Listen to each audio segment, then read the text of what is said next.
Yesterday I decided to whip this thing out. I got it a few months ago for free from a guy who was just clearing out some stuff.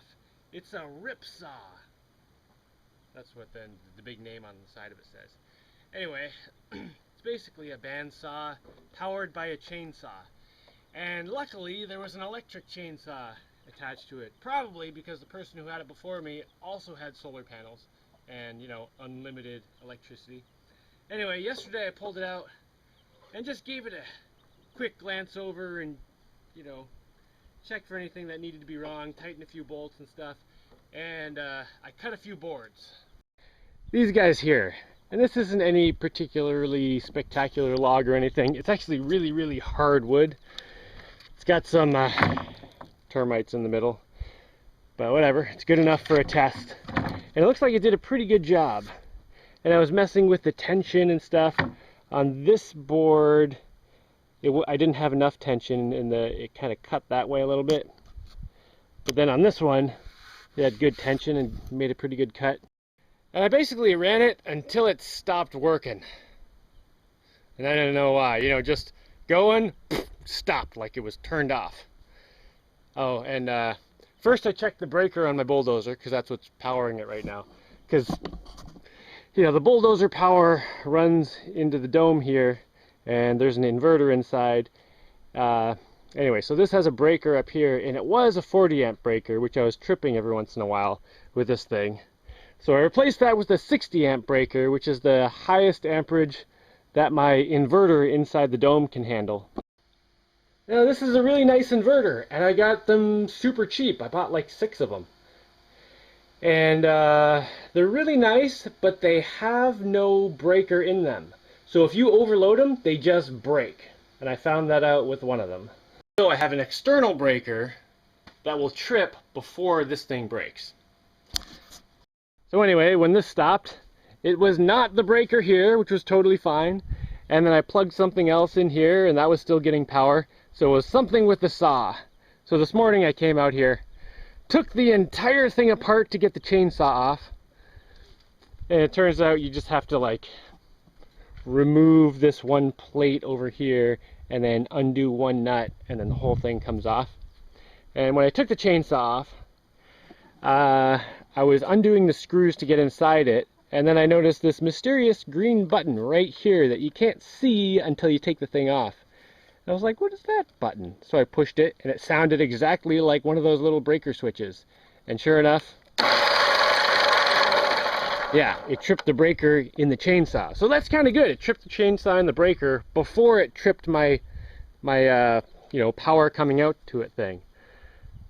But while I had the entire thing taken apart, you know, I greased everything on the inside, I replaced a missing bolt, and then adjusted or fixed something that was misaligned because blah blah blah, whatever. Anyway, I just went over the whole thing and, you know, gave it a tune-up. So let's see how it cuts. Now right now I've got the curved cut from when I was testing the tension. So I'll get that out on the next cut. The tension bolt on this thing is a little bit irritating because it's kind of sunk in this area where you can only get like maybe a quarter turn on a wrench. If I had a socket, I could faster. But, I don't know what the tension should feel like on this thing, but hopefully that's good.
tripped the breaker when I got to this end, because this is where the wood's kind of knotty and harder. It's also wider. But it went through all this part pretty nicely. Much faster than yesterday, so I think my tune-up helped a lot. And it looks like I got the tension about right. It cut flat across.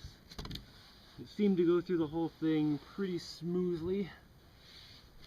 I think I want to put this thing on a track though.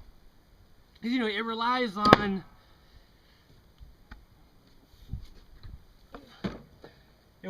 resting this on the surface or on, you know, something else you put it on, and then kind of your own steady hand to keep it flat. And I'm pretty good at that, but it sure would be nice to just have this on a track and just slowly run it through the logs. And then when it's on a track, I could set up to auto cut through logs.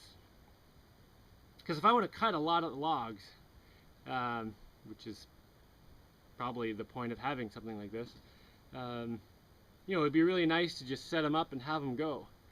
Because it's not like I'm doing much here. I'm just kind of sitting here leaning on this thing. I'm not getting much personal huge experience out of it. Like putting this on a track and having either a weighted pulley thing to pull it through, or something that just kind of like slowly, you know, what's it called, motors it through there. That would be really nice.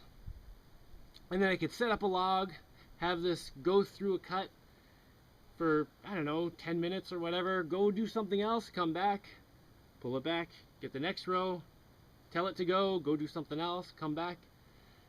I think that would work really nicely. That's kind of how I had the original bandsaw I made, you know, years ago in Vermont. I set it up so it was on a track, and it had a rope that would pull it, that went to a pulley, up to another pulley, up to a weight, and I would just put however much weight it needed to pull it through at the right speed. And with that I was cutting like really wide logs, like 2-foot wide logs, so they would go really slow. So it would be like half an hour for like a 12-foot cut or something.